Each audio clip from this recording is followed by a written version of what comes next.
প্রথমবার এক আসামি আন্তর্জাতিক অপরাধ ট্রাইব্যুনালের বিচারিক এখতিয়ার ও অন্তর্বর্তী সরকারের বৈধতা নিয়ে প্রশ্ন তুলেছেন। বরখাস্ত সেনা কর্মকর্তা জিয়াউল হাসানের আইনজীবীর দাবি, ৭১-এর মানবতা বিরোধী অপরাধের জন্য গঠিত আদালতে জুলাই আগস্টের ঘটনা প্রবাহের বিচারের সুযোগ নেই। আর চিফ প্রসিকিউটর তাজুল ইসলাম বলেন, ফৌজদারি আদালতে অন্তর্বর্তী সরকারের বৈধতা নিয়ে প্রশ্ন তোলার অবকাশ নেই, এটা অসৎ উদ্দেশ্য প্রণোদিত। জুলাই আগস্টের মানবতা বিরোধী অপরাধের বিচার শুরুর পর প্রথমবার একজন আসামি ট্রাইব্যুনালের বিচারিক এখতিয়ার নিয়ে প্রশ্ন তুলেছেন, যার নাম জিয়াউল হাসান। কারাগারে থাকা বরখাস্ত এই সেনা কর্মকর্তার বিরুদ্ধে রয়েছে গুম, খুন, নির্যাতন সহ একাধিক মানবতা বিরোধী অপরাধে জড়িত থাকার অভিযোগ।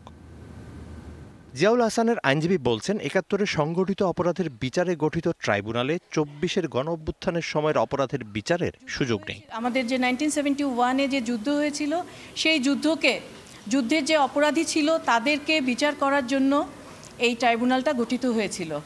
এবং এখন যে বিচারটা হচ্ছে সেটা হচ্ছে জুলাই আগস্ট। শিয়া বাটার ও ভিটামিন ই সমৃদ্ধ lily glam beauty soap. Lily, always beautiful. এটা হচ্ছে একটা পলিটিক্যাল কনফ্লিক্ট। এখানে কোনো ওয়ারের বিশেষত্ব নাই এবং কোনো ওয়ার নাই।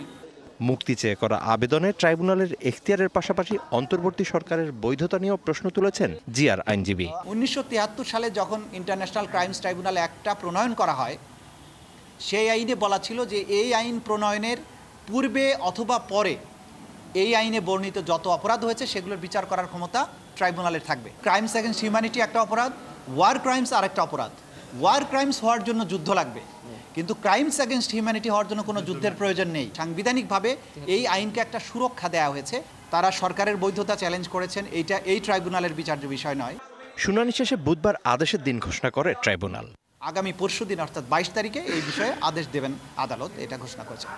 এদিকে জুলাই গণহত্যায় জড়িত পুলিশের সহকারী কমিশনার তানজিল আহমেদ এবং ২ কনস্টেবল হোসেন আলী ও আকরাম হোসেনকে কারাগারে পাঠিয়েছে বিচারপতি মোহাম্মদ গোলাম মর্তুজা মজুমদারের নেতৃত্বে ৩ সদস্যের ট্রাইব্যুনাল।